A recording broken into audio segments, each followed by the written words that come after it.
Let's Talk JMMA with Charlie Jewett from sogo-kaku.com. This is a podcast about the deep end of Japanese combat sports scene.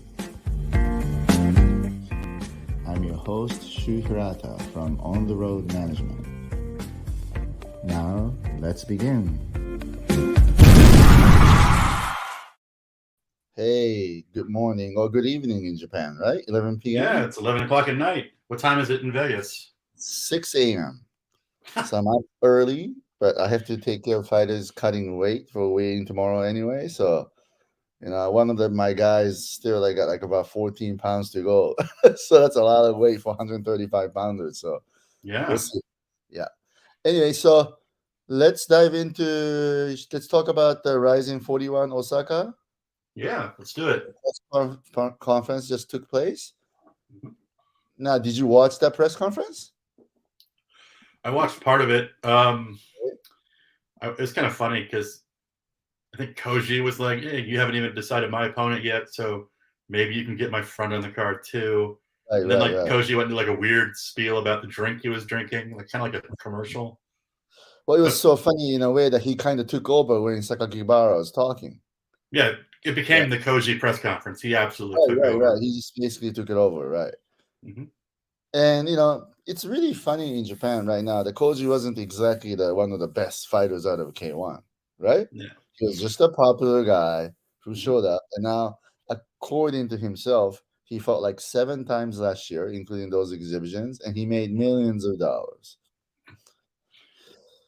Now, what do you think about that? I don't know if he made millions, but I mean, if he gets a percentage of the tickets he's selling, then every time he fights, he's got to be making good money. Well, I mean, RIZIN has this system. The purchasers could appoint fighters in that event, which money these paper shares are going to. So, right. Yeah, so I could imagine him making okay money there, but I know the percentages on that, so he's not going to make millions of dollars, even though he gets the shares on every single tickets on 20,000 arena. So there's no way he got paid well to fight on that Mayweather card either. That's true. It's boxing, and boxing doesn't pay the undercard people anything. Right, but here's what it is, though. But who knows? Because RIZIN does pay Kyoji well, obviously, because he's a ticket seller, right? And so, maybe there's some kind of deal going on. The RIZIN probably paid him okay, to go out there. They seem to rely almost exclusively on him to sell tickets for these Osaka shows. Right. Those Osaka shows are built around him every year. Right. And the little fighters who could sell tickets in Osaka, basically.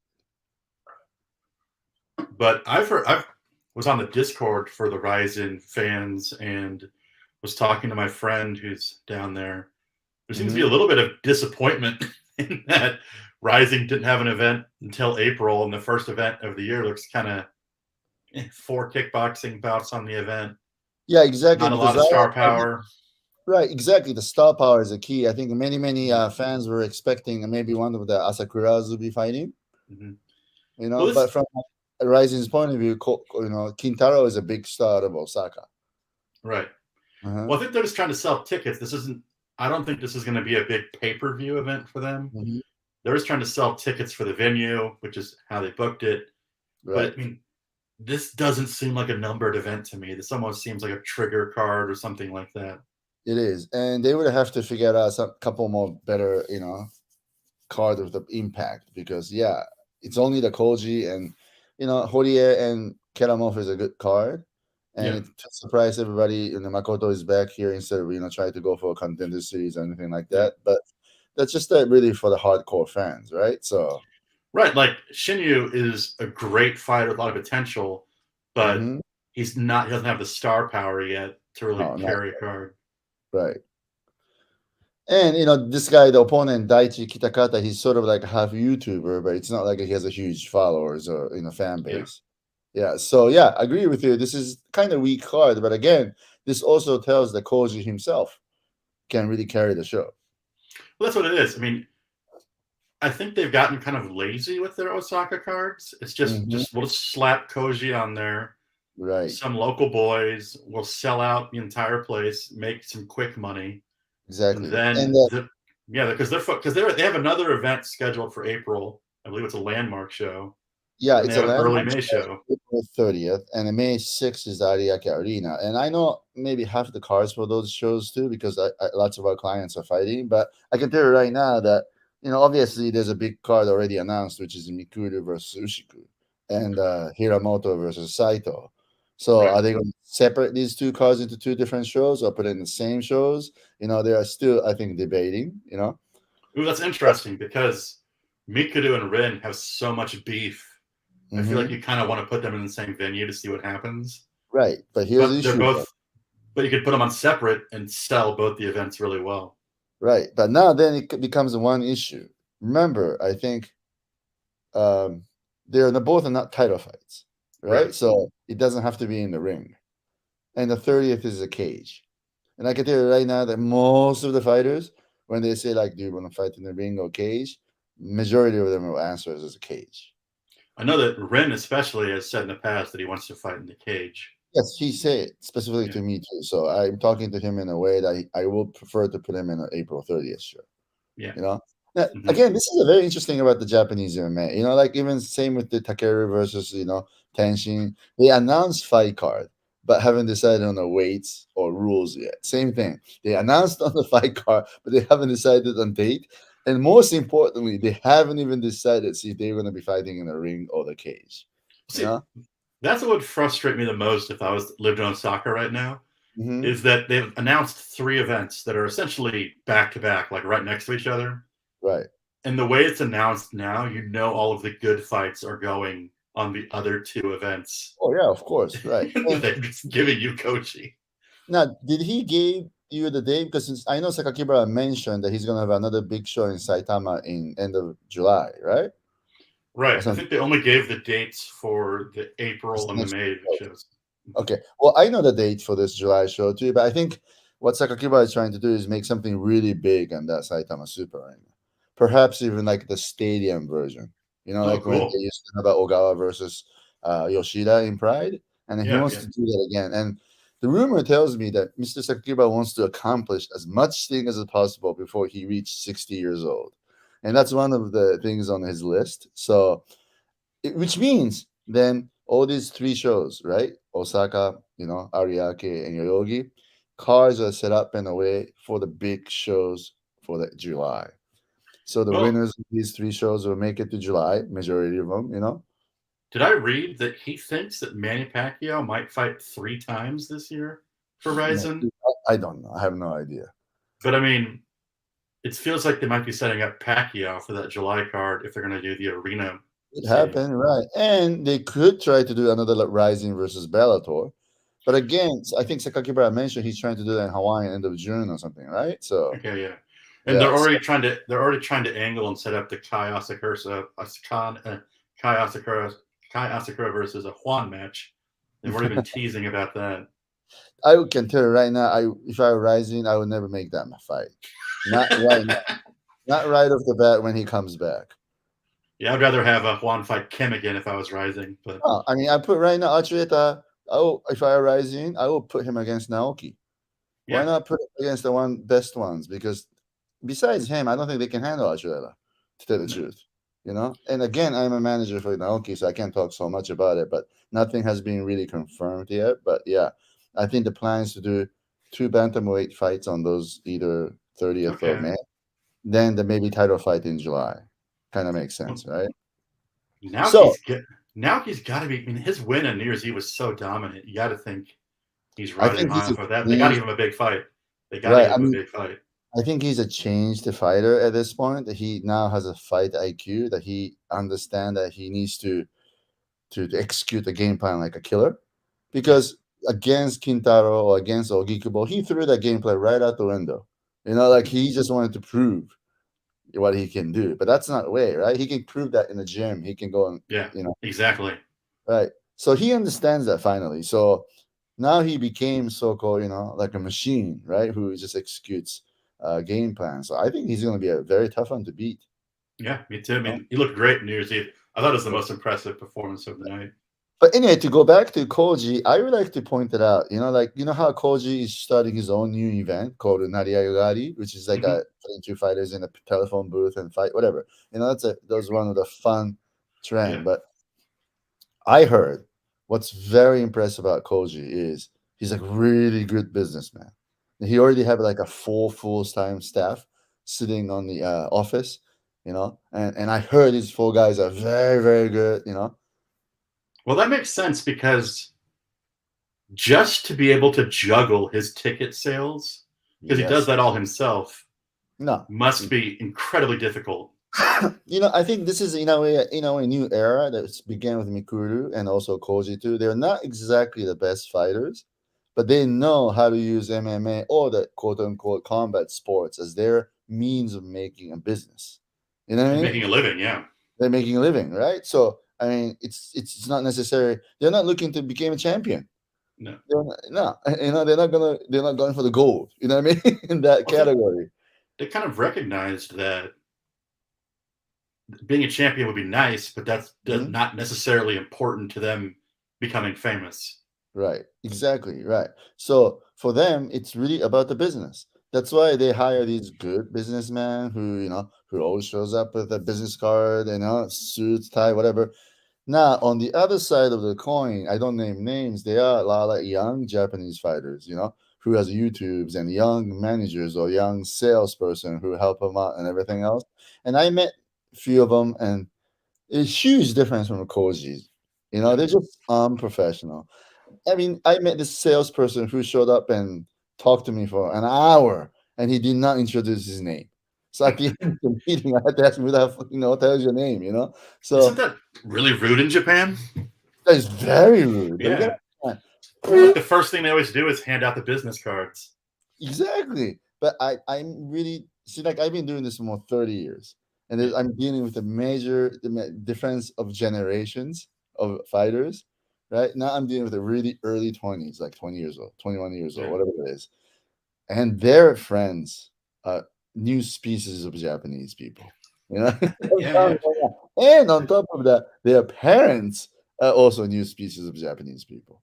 Well, a lot of these guys' parents are like very strangely like support, like almost blindly supportive of their children. Yes, blindly, and I can't really name names yet, but there are some parents who's much younger than me. I'm 55, and they're like in late 40s or mid 40s. I know one parent who hasn't worked for like 8 years, believing his son will make it. And I know Uh, one fighter that both parents quit their job thinking the son is going to make it. And that's a huge pressure for a guy who's like a boy 20 years old. that's that you should never put that kind of pressure on your kids. Like No, that's just exactly like not. I wouldn't want my son to take care of me unless I became a complete senile. You know what I mean? Or yeah. something like that, right? No, so I wouldn't say it's funny, but it's very peculiar in the sense that I had one conversation with one of the very young fighters, and we were talking about his training schedules. And of course, we were trying to tell, like you have to emphasize more on wrestling. But his answer was this: my both parents doesn't have a job, so I gotta make a quick money. So I feel like I have to capitalize on what I have right now because I only have maybe next couple of fights to make it happen. I mean, like, yeah, you get that kind of pressure when you're training. Yeah. Well, I mean, was that female fighter from a couple years ago, Sakura, who fought in RIZIN Yeah, once? Her parents went and were like ape shit crazy, and there was that whole beef with Shinya Aoki, and she just like had a meltdown and has never fought again. yeah, So I mean, exactly. So, yeah, yeah. yeah, I think parents needs to graduate from their own son and daughters. I really think so. They need to find their own life. Well, they need to find like a coach or manager that knows what they're doing, and then just back Oh, off and support the kids emotionally, but don't be you're not their coach. You weren't an MMA fighter. You can be. yeah, exactly. So in my case, ended up having a three-way conversation with the daddy and the son, and I do this to more than a few fighters. Trust me. Sometime with a mommy and daddy and everything else, and I even had to urge father, maybe you should go and get a job or change Yeah. this that kind of stuff. But I'm telling you, it's a new generation. But You know what's the very good thing about this is just because parents are so reliant on the kids, half the kids spoiled, not good, but half the kids became very independent. I can tell you Interesting. right now, those some of the kids are very, very good, responsible. They know how to speak up. Well, Because they take care of parents. not about parents, but I've noticed something similar that a lot of like high level Japanese MMA fighters who have like a wrestling or a judo background, because ever since they were like in middle school, they've been living away from their family in Hmm. like dormitories because they got sent away to judo schools. Right. They all seem like incredibly independent and Yeah. pretty high functioning. Exactly. They're very high functioning, but there's big difference between those young MMA fighters doing MMA Hmm. versus, like, for example, Kanako Murata, who's like a wrestling elite or Yeah. judo elite. Those people are so used to being set up by somebody else all the time. So all they be doing is training, Oh, training. they have like a handler, someone that takes care of Exactly. everything for them. Somebody's always being handled their life. So Yeah. in that part of their life, I had to teach them, you know what I mean? But Yeah. like for the MMA fighters who has been incredibly independent, they had to be independent because they ain't making that much money, Yeah. They don't have a big facility to go on training, and they don't have a national support, that kind of stuff. So it's different. But I'm telling you right now, it's a new generation of Japanese fighters, and it's very interesting. Yeah, So, yeah, that's awesome. yeah, I it mean, is awesome in a it's way. awesome to see the independent ones, not awesome to see the spoiled ones. But Yeah, yeah. But mhm. but again, lots of cases fathers are also coaches too, right? So Well, isn't that kind of the similar? It's not a bad situation, but doesn't the famous boxer Naoya Inoue's dad is like exactly. famously involved in his career? So was Tenshin's father Yeah. involved, right? So Well, Tenshin's argument father has an excuse because he's a legitimate coach. trainer, right? Yeah, Yeah, yeah. exactly, Mhm. right. No, but here's what it is. Most of the Japanese, a fighter who has a father as a trainer, their excuse is always, "Oh, sure, look at all these successful case like Tenshin." Now, yeah, it's always father and son. So, like, all right, I I gotta get tell it. you, don't they ever point to Ichido? I mean, doesn't he like hate his father now? I mean, like, Again, but Ichiro's dad did a pretty tremendous job, right? To make true, it to that true. point. So, I mean, and he Yeah, really didn't have a professional training experience. yeah. Hmm. And so who knows? Who knows? But anyway, so Rising is going to have about 11 shows this year, I think. Like Right. what that's what Kibara said. So I think it's gonna be interesting. So let's talk about this extortion case. Yes. Yes. Let's.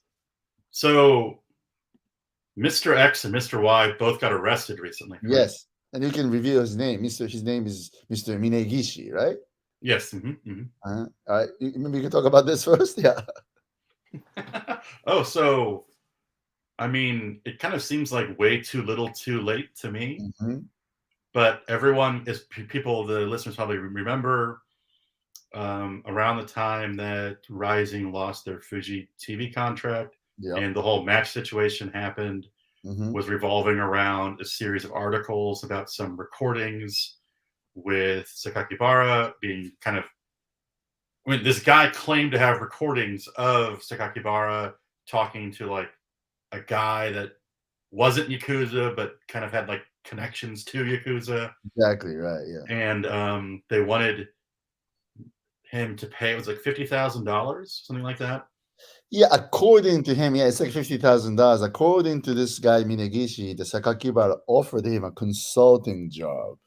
You Yeah, know, so it was kind of this thing where they came to him with the article, and then Sakakibara originally agreed to kind of pay them $50,000, right, right. and then he So changed his mind and went to the police, yeah, which kind of in the short term backfired terribly for him because they lost the match being broadcast on Fuji TV hmm, and they lost their own Fuji contract.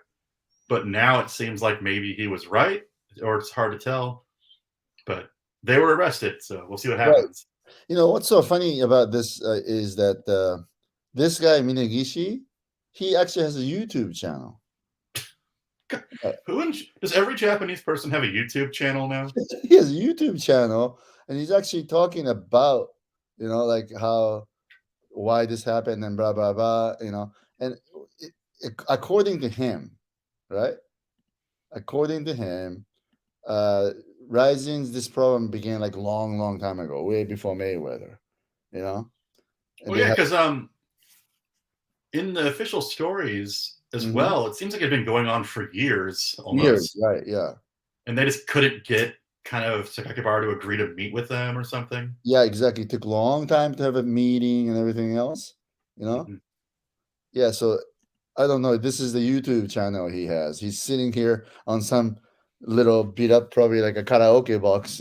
Yeah, I mean, it looks like he's at a snack bar or something. Yeah, it is. It's really terrible. And he's basically talking about, how, you know, some of the profits of RIZIN is going to the, Yakuza world, which is not good. The same thing with the pay-per-view and blah, blah, blah, because they're still associated with the people from Yakuza.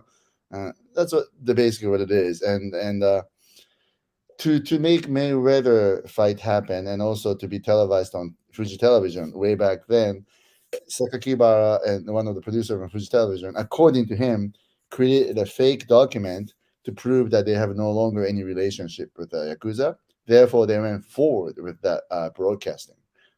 Now he's trying to claim, oh, that's all lie, and Well, wouldn't this guy be way more believable if he wasn't willing to accept money to not publish his story? exactly right. I don't know why he received a little $50,000. He should have just said no. Then it kind of makes sense, right? But again, this guy is not even a journalist, any of that, and he even has his old title that he used to be Yakuza. So, and it's This so guy funny. looks like he's running a snack bar right now. Yeah, and you know what's so funny is this. He also looks sketchy himself. He looks like he's kind of dressed like a Yakuza himself a little bit. Exactly. But in this video, what's so funny is this. He admits that his father was Yakuza. So he was raised in an entire Yakuza family, and his older brother is Yakuza. So, I mean, the point is his existence is based on the Yakuza family. He's And raised in Yakuza and everything else. So so when he's you have that kind of a resume in the background, if he comes to you and asks for money, you feel like that's extortion already, right? yeah, so this guy's claiming to have a bunch of Yakuza connections, and then he comes to you and that's what the Yakuza did in the 80s, wasn't it? Wouldn't they essentially blackmail CEOs of companies into paying them Oh yeah. money? Oh yeah, They they would did. like take them out, get them drunk, take a bunch of pictures, and then like Yeah. threaten to go to a board meeting unless they got paid. Right. I mean, even to this day, they are a job, quote unquote, job called Solkaya, and their job is to find the weakness of a corporations, and they buy some enough stock to show up at the shareholders meeting, and Yeah, they're and just like embarrass throwing in people. questions, right? So they notify CEO prior to those shareholders meetings. So they have this specific department in a big corporation. They take care of that by paying them. What they do is the most famous way to pay those Solkaya is they usually have some kind of publication, the cheap publication, and they'll be forced to, you know, buy those magazines on a So yearly subscription there's like basis. It's very expensive, you there's know. like 10 Yakuza in the back making magazines and Exactly. selling So them. from the days of World War II, whatever, or Tokyo Yeah. Olympics, that Japan always had this very good, you know, kind of intertwined connection with the underworld, you know. I Mhm. mean, all the story about all these 2 weeks when the Tokyo Olympics happened back in the 60s. Almost every Yakuza left Tokyo just to accommodate a Japanese government's request, say, go away for 2 weeks. So all these foreign, tourists won't see you. And they did. You know what I mean? So, Yeah. so that's a clear sign that there's always a relationship, right, between those two parts of the world. Interesting. But yeah, It is. this guy just seems too sketchy to believe He anything is. he's He saying. is. Right. He Plus, is. it just seems like his business is blackmailing people. That is just what it is. In the quote unquote in Japan, it's called a jikenya, Yeah. meaning that he gets involved in every big incident or accident took place in society. He'll find some weakness and find somebody who wants to hide something and go over there and extort them. You know? Plus, yeah, just seems very sketchy. Plus, it Yeah, seems that makes he sense. So, does but he want anyway, to be so this famous or guy, something? Why does he? Oh, he's only got 3,000 views.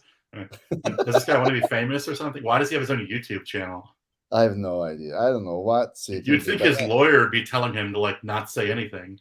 exactly. But obviously, he probably doesn't have a lawyer, right? If you think Yeah, this is the right way to go. And he's in this video, he says, "Oh, go ahead, arrest me. I will never get arrested." And then he gets arrested. yeah. You know, But here's what is very interesting about it. Right now, because of this, Rising lost Fuji Television, right? Maybe And not now that they're important making, of a loss, though. Who knows? yeah, but you know what? They're making much better money on pay per view on Bama. I can do it right now because terrestrial broadcasting in Japan, they have been doing very bad. So the money they could have offered to RIZIN to do the broadcast on that fight, not even close to the money they made on pay-per-view.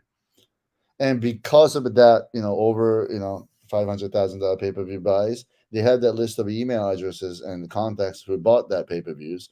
And because of that, probably the pay-per-view sales on the RIZIN after that is doing actually pretty well.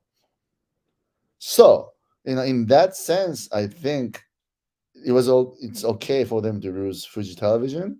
But on the other side of the coin, in the Japanese society, if you're not recognized by a major television, it's going to be very difficult to get a major sponsorship, like a big corporate sponsorship. So I always thought the pain wasn't in losing money directly from the provider; it was in losing sponsorships and broad market connections. Exactly. So we have a question from Daniel. He wants to know: do you think they would have lost the Fuji deal without this guy's story? And probably not. I mean, there are some big chunk of people within the Fuji Television they want to supports the RIZIN. So, but at the new CEO was kind of looking for a reason to get rid of it anyway. Right, because it was the time when the new CEO was appointed.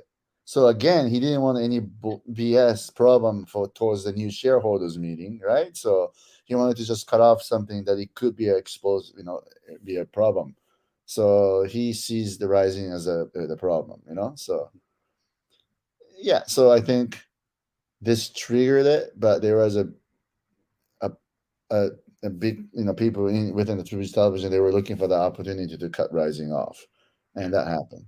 So then ABEMA is winning because they picked up and they're doing very well on pay-per-views, Well, RIZIN's probably winning too because RIZIN's probably making more money off of the deal. Right. And I gotta tell you this. Again, remember that, so quote unquote, they lost so-called society's trust because they're not in the Fuji Television anymore. But on the other side of the coin, the RIZIN no longer have to really worry about quote unquote compliance. Right. They're free. They can do whatever they want now. So now, the whole story about they're being sued by advertisers. They got sued by, they have 3 lawsuits going on right now, right? Against RIZIN. So I don't care. They'll take care of it, but they don't have to worry about go to Fuji Television and explain and apologize. None of that's taking place anymore. Yeah. So hey, maybe that might even make them score more other interesting sponsors. Yeah. Yeah. So who knows, right? So, but anyway, so let's get to the next subject, which is Panchan Rina. Now, did you see her apology videos? Yes, I did see her apology videos, and I also saw another video, which is she's talking about she has decided to move out of the apartment. Okay, so let's just summarize the videos for those that haven't seen them. That Panchan Rina famously now got caught selling a forged poster of Tenshin versus Takeru and got arrested for fraud. And then she released these really weird apology videos where it's very clear she's apologizing because she doesn't want to lose sponsors and things like that. But she also is like trying to play like she's the real victim. Right. She got cheated, right? Or something like that. She was like, "Oh, I'm really sorry, but I got scammed too. I didn't need the money, but I invested $150,000 in this project and the guy stole my money." And then in this one, she's like, "I'm selling my Tokyo apartment and I'm moving." And then it's like so weird. Did you see what Aoki said about it? No, but I'm pretty sure he said something. What did he say? Shinya Aoki watched the video you're playing right now, and it was just like, I have no idea what the hell she's talking about. Like, why, what does any of this have to do with the poster? Why do you have to sell your Tokyo apartment? Why do you have to move? Why? Because she also left her gym. It's like, why did you have to leave your gym? Like, none of this. He's like, I'm also very interested now. And he also said that if she wants, she could come move in with him. But I mean, yeah, it makes no sense because like she's essentially apologizing, but also saying like, "Poor me, I'm also in a bad situation. You should feel bad for me." Well, first of all, I mean, selling the fake poster for $1,000 will not solve your $150K scam problem, Yeah. And even I tell my 5-year-old son all the time that the 2 wrongs won't make it right. What's the whole thing? And like, are you saying that it's okay for you to scam potentially your fans because Just you because also she got was- scammed? right? Like, Yeah. what? And now she's saying that she's going to move out of this the apartment, right? Because I'm pretty sure this is the pretty expensive apartment. I She's heard that moving out of she's the apartment. She right. left her gym, and she also said the police took her phone. So she's like, her brother had to send her a phone. It's a very strange video. Mm-hmm.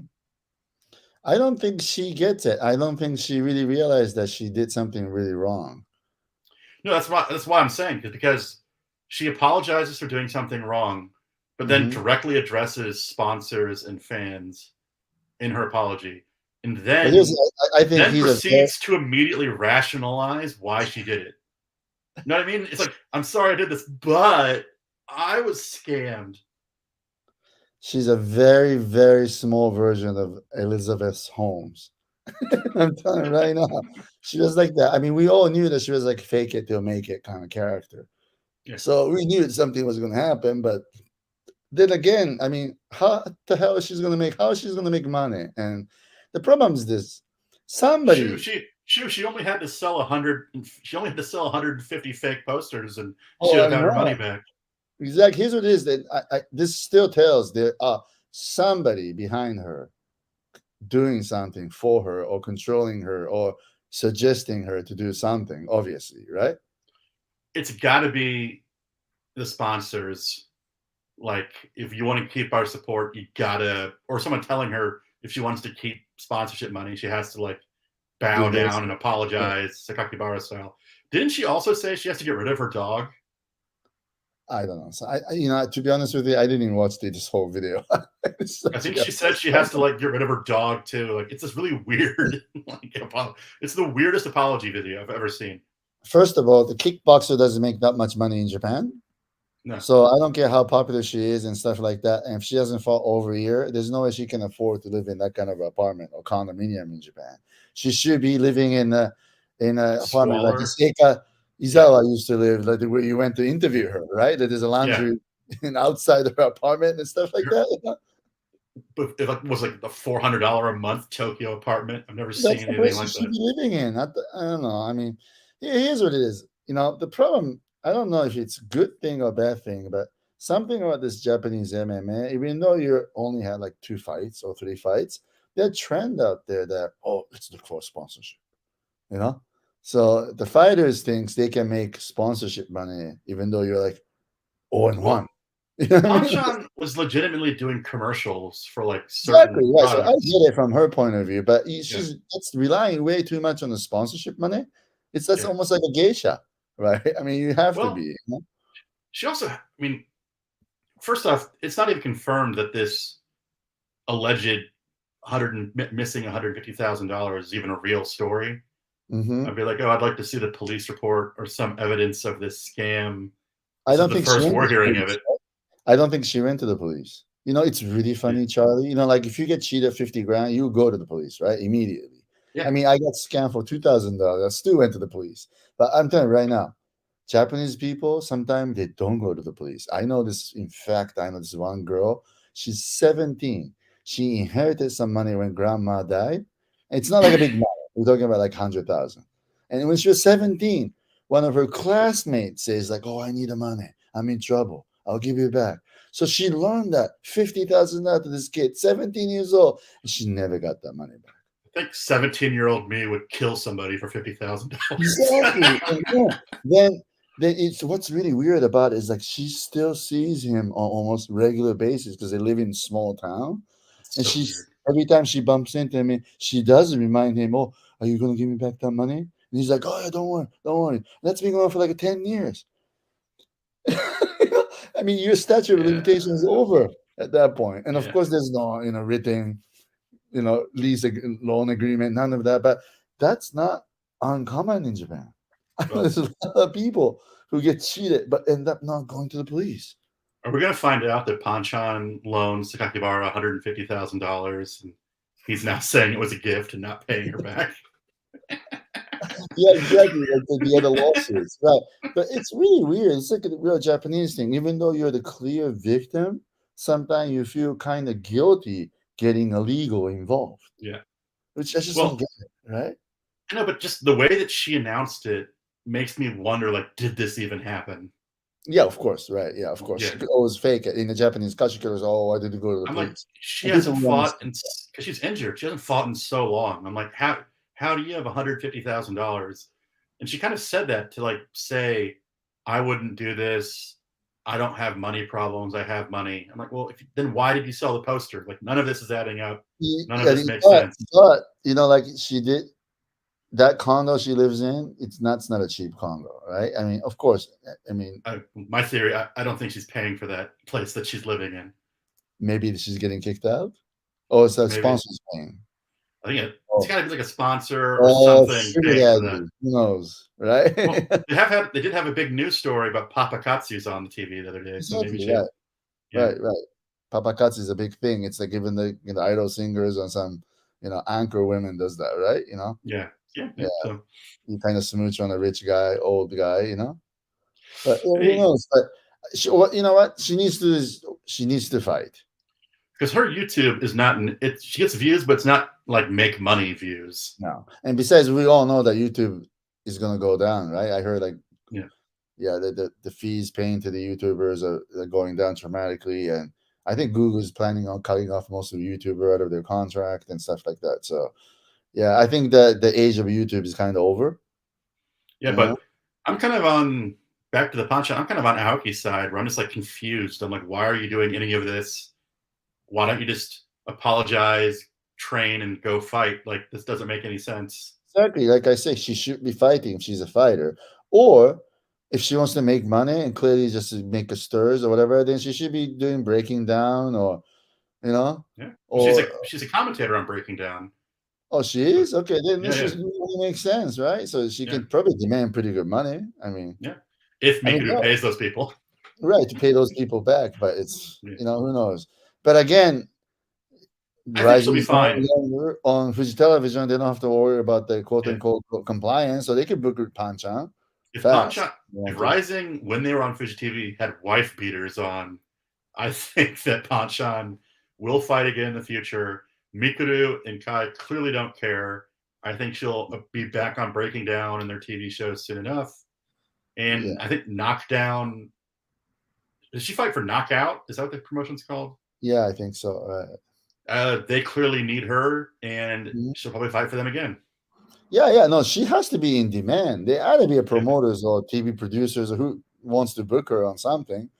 I mean, like, this will never happen. But if I a porn producer, I'd be contacting her already. You know what I mean? all of a sudden. I'm And so, serious. I'll offer a big signing bonus. yeah, yeah, Right. So let's talk about this. Horiguchi's new promotion. yeah. Yeah, it's really surprising that he's still under the Bellator, right? Mhm. But he's doing this supposedly doing the promotion. And I'm hearing his older brother and his current manager is like a really gung ho on this project. Well, I Yeah. think his brother's name is Kenta, Hmm. and he's actually the one that's going to be in charge of the promotion. Yeah, I heard. Yes. And Horiguchi is just going to be like an advisor to the Mhm. promotion. Right. And they're doing like a contest right now to pick the name. And if the name you suggest is picked, I think this is the article, you get like 25 grand and VIP tickets to the first show, which is scheduled for either the summer or the fall. But what I thought was interesting about it was Horiguchi, whenever he talks about it, always says like, this is going to be genuine MMA. It's focused on real MMA. There's not going to be a lot of bragging or like shit talking. This is just an MMA promotion, which makes me think he's had like a negative reaction to the whole breaking down Well, and here's the all deal. of that So YouTube stuff. basically, but what they're trying to do is almost the same as what Abema has been already doing for a while, is Yeah, to do some kind of audition and discover new fighters, right? A right. legitimate way to raise those fighters to get to the world level or rising or Mhm. whatever. And what are they going to plan to like broadcast this on YouTube kind of thing again, or their own platform, whatever? A lot of the details haven't been announced. Basically, only this naming competition thing. But I did see that Ushiku was training with him at American Top Team. Right. He went there, right? So I was wondering, like, if he's actually going to like bring some of these fighters over to train with him at American Top Team, like how detailed his role in the promotion will be. A lot of questions still, but it's I interesting can do this development. right now, Charlie, since I'm doing that Fighters Diary with Abema TV and I'm sending all these guys, fighters to different places to train. It's a lot It of work. costs a lot of money. I'm telling you right now. So you say, oh, maybe we can send these young guys to ATT or whatever that is. Sure, they could do that, but it ain't gonna be able to do that so often. Not too many people. You know what I mean? They don't have Yeah. that kind of backup corporate power. So Also, there's a chance that this turns into nothing. I tell you right now, it will turn into nothing. My Yeah. predictions, they'll probably do 1 or 2 shows and that's it. Because They don't have any visions of it long term, they from what have I deep see. Pancrase, between deep Pancrase, Shuto, like good luck finding talent for the Tokyo market. He's gonna have to go out to like Gunma or something and like Well, go and out to those kids. remember, there's a Gladiator who's now teaming up an online casino. There's a Grachan, and also there's Nexus. Like And there there's are a lot Heat. of promotions and Heat, right, in Yeah. Nagoya. So, and they got decent budget, right? They got Yeah. decent payroll. So I'm telling you right now, I mean, this is going to be very difficult. I honestly think it's too bad Horiguchi's older brother, who I don't know how good of a promoter or businessman he is, but I really don't see any visions or any long term, Well, goals on this promotions/project. So with Horiguchi not being in Japan, it's kind of like, how is this going to happen? So I'm curious to see what they announce and what happens. But well, I'm kind of on the same side as you, as I kind of see this fading into nothingness. yeah, because I'm hearing that his current new manager is a guy from Osaka who's little tied to entertainment business in Japan. Yeah. So it's actually kind of typical. This happens all the time. When you have one big star, they think you can make money out of this guy, so let's just do a show. It should be fine. We have YouTube, we have Abima or platform, whatever that is, And I think they're overestimating Horiguchi's naming power in terms of promoting an event. You know what I mean? Or MMA shows on a continuous basis. You know? Yeah, well, I mean, he has name value, and I saw that like Seiko Yamamoto like retweeted something about this. So he also has like the blessing of famous Yamamoto family, but none of them will be in Japan to like be part of this. And so that's the most important thing. You can only attach your name to something for so long without actually being there to get the attention. Right. But I just Rising Will Die. I'm going to answer your question. This one. Fighters Diary doesn't have the best views. No, they don't. And even with Itsukira at the helms, how soon would it possible? No, I'm not going to that direction. I think for this year, I'm sending a young fighters 2 months to train at the team. At the end of 2 months, they'll be fighting in some feeder shows in US, and they'll go back. And Abema will live stream those feeder shows. So oh I have cool. a plan of sending 3 young fighters out to 3 different teams very soon.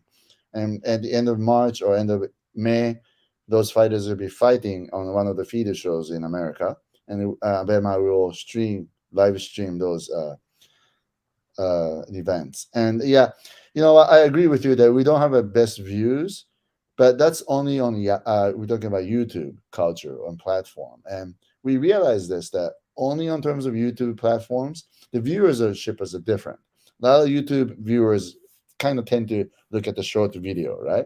So they're not really looking into really deep dive into the real analysis and everything else. But there's a big chunk of fans out there who's really hardcore fans who wants to learn more about trainings or menus or how coach feels about it and blah blah blah. So we're going to that direction. I want to accommodate hardcore fans. So at the end of this 2 month training, coach from Japan also have to go to that team and Oh train. really? Yeah, watch the training, discuss an American coach for like a week. So they have a discussion, debates, what's going on, difference between the Japanese training and American training. It's also like a corporate visit, so that Japanese coaches can learn some, and maybe American coaches can get some ideas, whatever that is. So it's going to be full on. It's not like I realize just going there for training for just 1 month, it ain't going to change anything. You have to do the fight camp, you have to experience the whole thing, you go back 2 3 times, part of the team, all kinds of stuff. So yeah, to answer his questions, I'm not going towards the way try to score viewership on just the YouTube by putting Ren in there. You know what I mean? Like, I really want to create another big show if it was just a Ren himself. Yeah. Yeah. Well, And I I'll mean, tell you right now, Ren will. actually is in California now. He's going to Hawaii, and he'll go Oh, back cool. to Japan. And after that, he'll come to States again for maybe 2-3 months, and he'll go around different teams to train. So I'd like to plug that show. That show is awesome. And the Itsuki episodes, the Mikimotono ones, they were great. I mean, it's right. really good behind the scenes. But I want to get into content, more. but I will agree with you. I feel like you have to be a Yeah. hardcore fan to like really want to watch a 20-minute video of someone. Exactly, right. So exactly, but I want to accommodate more hardcore fans because we have decided that's okay. I mean, they can go and grab another light, so-called quote unquote light, lightly taste fans, whatever you want to call it, that is not really hardcore. But I always believe hardcore fans will stay a long time, you know. So those hardcore fans will be watching since the Pride, Dream, right, RIZIN. Now they've seen fall of Japanese MMA. Not that many fighters doing well, that type of stuff. So all these hardcore fans would like to find out what's the difference in training or lifestyles, that kind of stuff. So I want to get into more deeper on that end, which I'm going to have a meeting with a producer tonight or tomorrow. He'll arrive in Vegas because they're televising Road to UFC final, So anyway, so let's talk about this Deep versus Black Combat. I mean, I haven't followed so much about it, but the Black Combat is a new Korean promotion who heavily based on the YouTube, right? Platform. They are awesome. So far, from what I've seen, Black Combat is awesome. It is everything that Landmark promised to be, the original Landmark series. Right. And it is what Breaking Down should be. So the guy that started Black Combat's like a Korean influencer, like a YouTuber from Korea. And he's traveled to the US and got like obsessed with Pride and the UFC when he was living there. Yeah. And so Black Combat is essentially like a mixture of the two. Like every episode feels like a Rising Confessions kind of. And the way that it's like really good at the storytelling angle. And the way that I'll describe it is all of the deep fighters that are fighting this Saturday, they went to South Korea a week ago. Right. And they're training at Black Combat has their own gym and they're training there and they're just filming like tons of behind the scenes content. Yeah. And so when they release, because the fights will not be aired live online. No. The YouTube videos will be updated later and they'll have all this cool behind the scenes footage. You'll get like all this like interview content and talking. So you'll feel like you really understand the fighters, where they're coming from. You'll understand their stories. So it's kind of this novel approach. The only way to watch it without going live is there's like a chain of South Korean movie theaters that are showing the fights. So the closed circuit. Yeah. Yeah. You have to go to a movie theater to watch it. And so it's at like a really nice like resort, the event. So he's kind of got that Landmark thing where he's making it very mysterious, very exclusive. And I think they had a press conference for this and they sold tickets to the press conference and like it's sold out. And so, and it's only been, I think the promotion's only been around since 2022. Right. And he's kind of created this team. It's kind of got like this IFL angle where like there's teams that fight each other and the teams go up and down the rankings. But so it's very interesting. And it's also kind of like Landmark in that the pay-per-views are pretty much 5 fights. The pay-per-views, but the numbered events are 5 fights. And they go across, each fight's a different division. And so this is no different. So we have 5 deep fighters from 5 different divisions fighting 5 Korean fighters from 5 different divisions. And the Korean fighters actually had to compete in auditions to represent Black Combat in this event. And so there's been a lot. I mean, the videos are getting like hundreds of thousands of views in just a couple days. And so I think, it's pretty cool. It's good to see MMA doing well in South Korea again, ever since Road FC kind of died. It's still kind of twitching, but I was just going to say the same thing because Korean MMA, they so much great, but their promotions always had problems, right? And I mean, I think one of the guy fighting, the guy fighting Daisuke Nakamura, like, is the Road FC champion.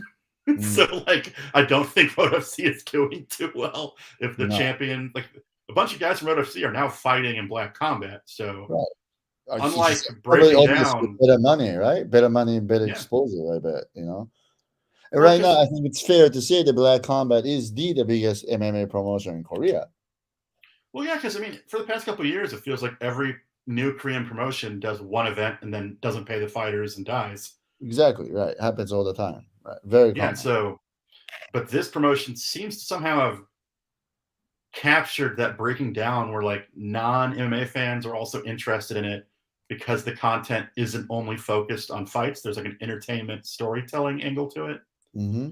And this whole thing's been kind of fun too because Deep's been playing along. So I Yeah, I know. mean, I see that like yeah. Exaiki wearing sunglasses and almost like acting like some a year ago, act like Well, almost like a yakuza. Right? well, Saki got up like Saki was like did a face off with the guy from Black Combat with his shirt off. And so I mean, like they've been playing into it. I think it's been fun, and yeah, I mean that's the guy that's in charge of Black Combat right there. But Right. I think they have full soccer kicks, like it's full Pride rules, and it's a 3-round fight, but the third round is weighed heavier than the first two, Mm-hmm. so it's kind of an interesting You setup have they to have finish going. strong, right? So it's like, Yeah, it kind of makes sense. Yeah, you know. yeah. Yeah. But I'm just excited to see something that's entertainment based, but still Mhm. has good MMA fighters involved. Right, right. Yes, it still embraces good fighters. And again, where the top athletes will always go to where they pay where their good money is, right? Mhm. So I mean, this will create more better Korean fighters, and it's gonna put Japanese MMA more behind. You know, I'm telling you right now, like Japanese MMA have to do something. You know, I mean, Well, they're not really coming up this with is new such a like deep thing to do. Do you remember yeah, when Deep co-promoted with that Mongolian promotion? right, right, right, right. And that's why I love Deep. It's so awesome that Deep is like, oh, we'll play along, we'll play the social media game, and we'll go to South Korea. And he brought like 5 legitimate Deep fighters with him. I mean, Right. Saudi Ashima is going to be there, Daisuke Nakamoto is going to be there, Mhm. Juri Ohara is going to be there.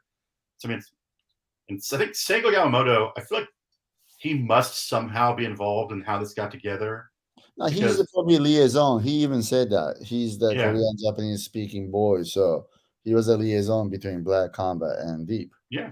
You know. And so who was also I thought I had seen that he had just like 1 or 2 years ago he had signed a new Road FC contract, but that Mhm. must no longer exist. But in the Yeah, but video they just showed a picture I'm of the telling you right now, seating. right, if this does really well, they might even go step up to do something with the RIZIN. Who And that'd knows, be right? well, it's the guy is a influencer, so he clearly knows how to like make this seem like a cool experience, and that's what he's Of selling. course. Yeah. I And mean, so like Joe, Logan Paul, those guys are one of the best marketer, right? In the oh states, yeah. same thing in the fight business. You know, so it's actually He's good that the another type of so-called executives or the managers came into the sports basically, right? So right. doing something new. It's different from what the other promoter has been doing. It's always been a shame because Korea produces really solid MMA talent. They've Hmm. just never been able to get their own promotion up and going. Right, but now it's taking place. It's happening, right? It's very consistent and more than consistent. It seems like, right? I also like the 5-fight format for these events Hmm. because I feel like it's a good way to get people introduced to MMA. Right. It's not too long, right? You don't get They too bored, you know. they have a bunch of videos like so they and it's only 10 fighters, so people going into the event feel like they know all of the fighters. They're all Hmm. invested in each one of the fights because there's only 5.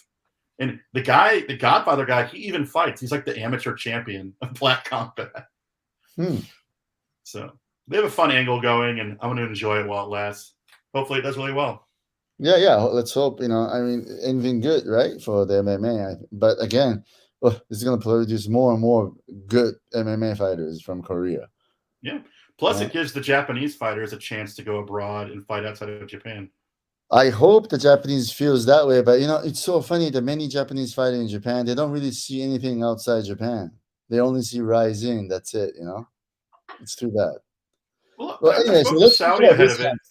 Since Saudi Oshima seemed I got excited, but blocked by Rin Nakai, I haven't able to check up on her Twitter. you got So blocked by what's her. I going got on with blocked, her? but then unblocked. Oh, now what happened? Oh, it's not her Twitter. I Let's was see. just. Oh, Let's is she see. like saying something about Shevchenko? There you go. Let's see. Oh, there you go. Okay, she stopped following me. That's weird. No, Okay. the Rina Kai stuff was she came to Tokyo to train for a while, and Mm-hmm. seems to be going to different gyms to train throughout Japan. And so I'm guessing that's probably her new management that's arranging for that to happen. No, I don't think so. She's been training at AACC for most of the time she was in Tokyo, and Yeah. and the new management doesn't do anything in Japan. Well, she I must don't have think received they some even have in sponsorship Japan. money then or something. Yeah, yeah. And like what? Like she's saying that she can beat Shevchenko? Is that what it is on Twitter? Well, she said she wants to fight Shevchenko because, I mean, for those who don't know, Shevchenko is in Japan right now. Yeah, yeah. They're training like it says 2 hours a day at the Paraestora. Exactly. Yeah. So I guess that's what she's talking about. But I was just more interested in. She said in an interview or in a tweet that she wasn't only wanting to fight for the UFC, that she was wanting to fight for just a big promotion. But then she kind of went back on that immediately and seems to only be focused on the UFC again. It seems like it because she's fighting for deep jewels instead of some North American promotion, right? Right. Well, I mean, I assume she had to have gotten offers from people, and once she said that, and then it just became the UFC again. Well, I mean, any big promotion who does 125 women, like Bellator or even PFL, they have to be at least be interested in her, right? So, and both those promotions pay way better than Deep Jewels, obviously, and it's her opportunity to, showcase herself in the North American market. Why not, right? But So they don't have that kind of mentality. So when she comes up and trains in Tokyo for like 2 or 3 weeks, is that all just sponsorship money she's receiving from I have fans? no idea. No, but probably somebody's paying for that. And I know majority of the time she's at the ASCC. Well, because Black Combat filmed a bunch of interviews with Saudi Oshima at AACC, and you can see Ren Nakai and Usami training in the background. So while he wasn't in the pictures, Usami was also there. Right, he's always there. He's always there, making sure she's not doing something he doesn't want her to do, or saying something he doesn't want her to do. So yeah, it's the same thing. So it's the same thing. Nothing has changed then, unfortunately. But her fight, I mean, it's a pretty winnable fight for her at Deep Jewels, so it'll be interesting to see what happens after that. Well, yeah, but the problem is like there's not legit opponent in Japan for her in that weight class, so she's fighting almost nobody. So these W's on her record, it really doesn't do anything for her career. Well, so I think the last hope she has is maybe hope to get into Contender Series this summer. I mean, what else is out there for her to get into UFC, really? I was talking to a UFC employee that I know that's familiar with Ren Nakai, and she was like, "Yep, she shouldn't have talked shit about the UFC." Yeah, of course. And I think the UFC has a long memory. And they're like, "Oh, screw her. We have no." She was difficult to deal with, and then talked a bunch of shit. We're not interested. Back then, Sean was the matchmaker for that women's division. Right now, it's Mick. So Mick never experienced the bad thing with the Rin Nakai. So I think that's a little small, slight hope, right? Well, it's a small, slight hope, true. But if this person wasn't working for the UFC back then either, so I feel like if they're saying that now, then the UFC is still aware that she burned her bridges when she left. You know what's so funny about the UFC is when it comes to matchmaking of the fighters they sign, even majority of people in that organization doesn't know much about it till it's decided. Right. It's very, very, I wouldn't say secretive, but it's separated operations. You know what I mean? Like, it's not like Sean has to discuss with people at PR before he go and sign people, right? I don't think so, right? Well, it's also probably very last minute. Like, if they need someone, they need someone. Exactly, right. If somebody gets injured or testing positive on corona, you sign somebody new. That's something that comes in last minute. So yeah, I mean, this is what I would do if I were in Nakai. I'll still hope for Contender Series, right? And I will ask new management to try to get her O1 visa. It's going to cost them like $6,000-7,000, but get that and move to States then, and train there and prepare for the last minute call. Oh my God, she seemed so miserable when she was training in the U.S. All she did was complain. But yeah. Well, here's what it is. I mean, it's But clear. what you're saying is if she has the visa, then she's in a position to accept these last minute fights. Right. I mean, the bottom line is this. I can tell this right now. The money they spent on her and her coach/husband going to Las Vegas for a couple of weeks or whatever that, they could have spent that money on legal fee, and she would have an O1 visa by now. Yeah. You know what I mean? So I'm not sure that somebody's advising her. But again, it costs a lot of money to move to States, set up a place to live and car, whatever that is. So it's a big money that they would have to spend. But if they have somebody who could support them, not that part of the life, they should take advantage of that. Yeah. It's too bad. And if she has O1 visa in States, she could fight in feeder shows. She could fight in different shows, try to campaign more, better way, right? Than fighting nobody in Japan and talk shit about UFC on Twitter. That ain't going to work, Well, if she could get a big win over a name, that might get her more attention. Right. Yeah. So if I were a manager, I'll get her O1 visa and I'll bring her here and I'll try to get her some feeder show fight, maybe even title fight like what Makoto did. And even then, that's sometimes not good enough, obviously, right? So, right. But still, I don't know. I hope, I don't know.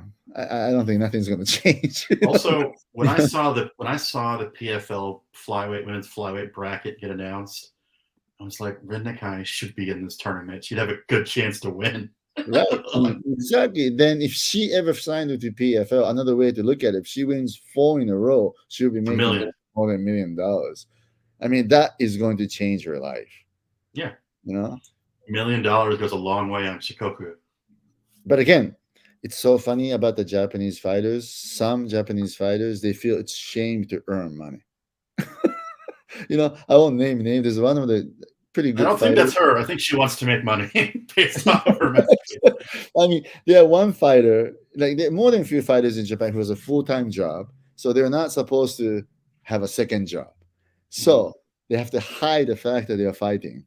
So I know some fighter who came to me and says like, "Shoot, I want to fight for this promotion, but I can't make any purse, so I'm willing to fight for free."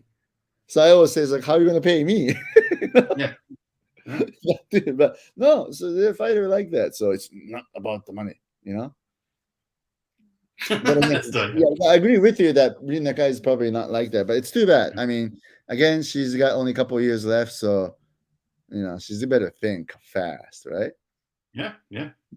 Well, I mean, to her credit, they're trying to make something happen. They may not be going about it what we think is the right way, but at least they're trying to make something happen.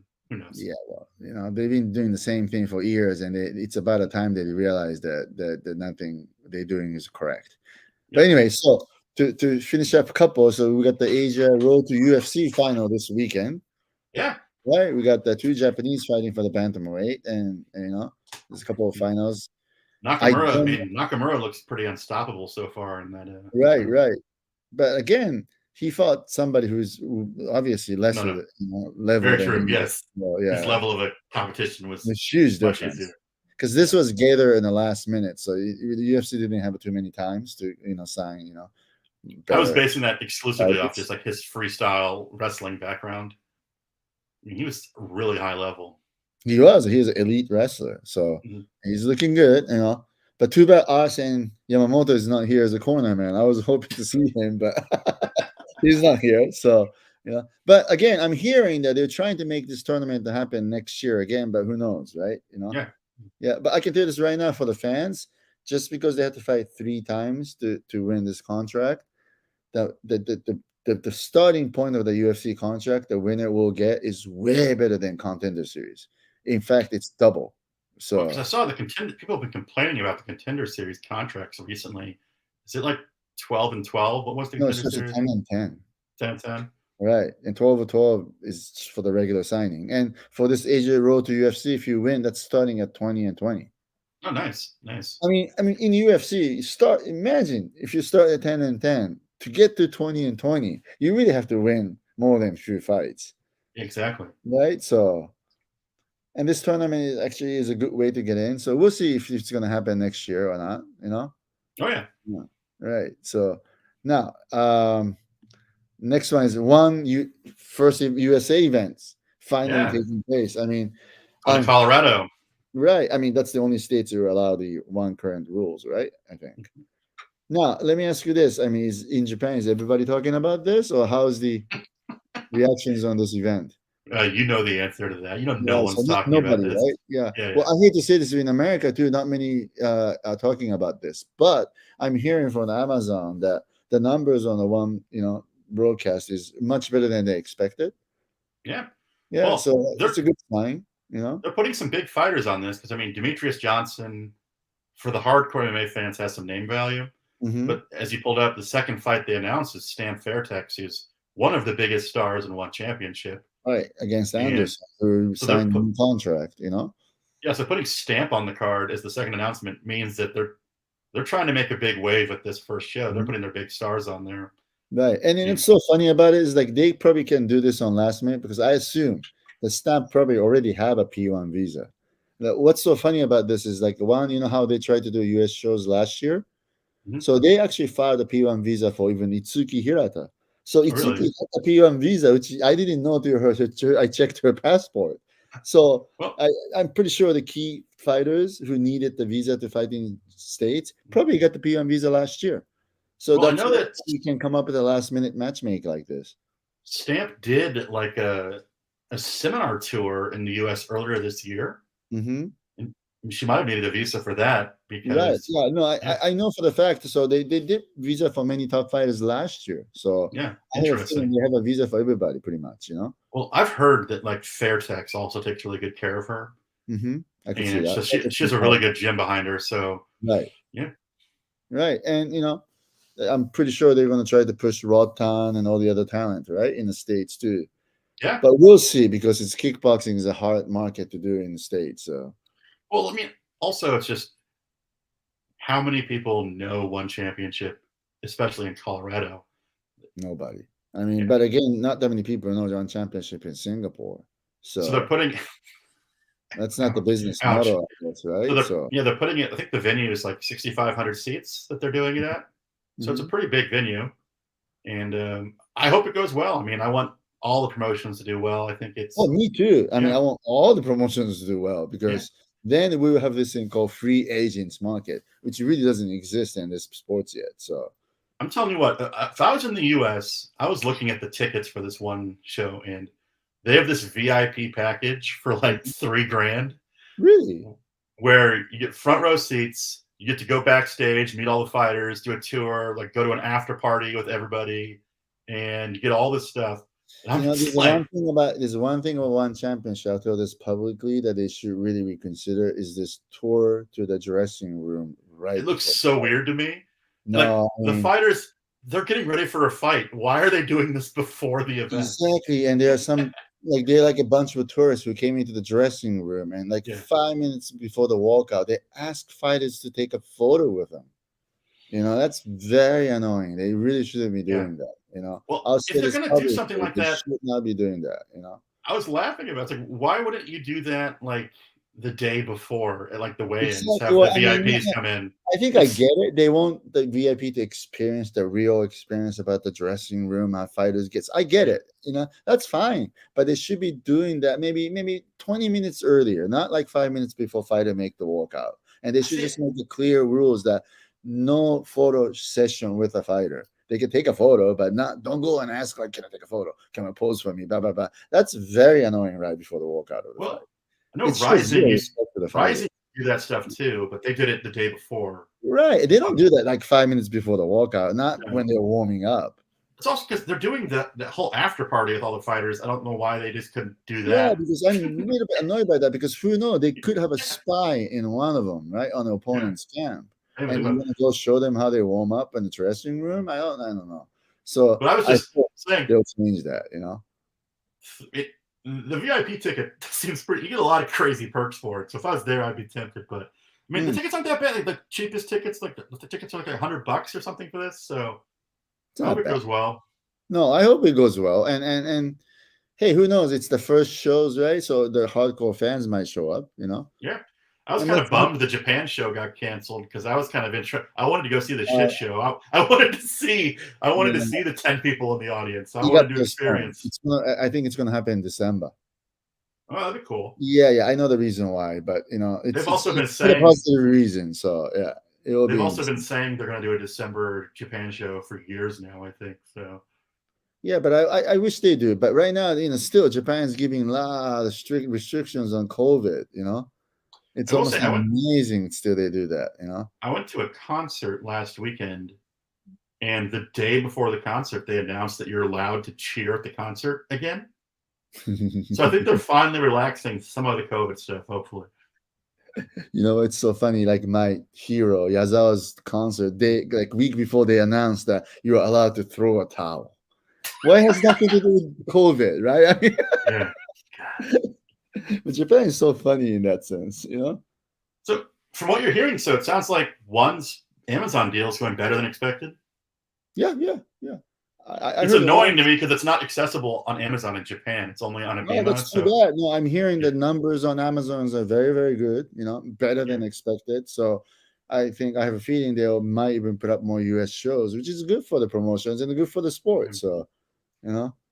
So does this mean that so they'll always have to do Colorado shows, or will they have to go to like Indian casinos? Well, yeah, it depends on the rules. If they really insist on doing hydration test and you know, and a soccer kick, whatever, you know, it's going to be very difficult, right? I mean, Have you noticed the past couple events? Those hydration tests seem to really be screwing them over.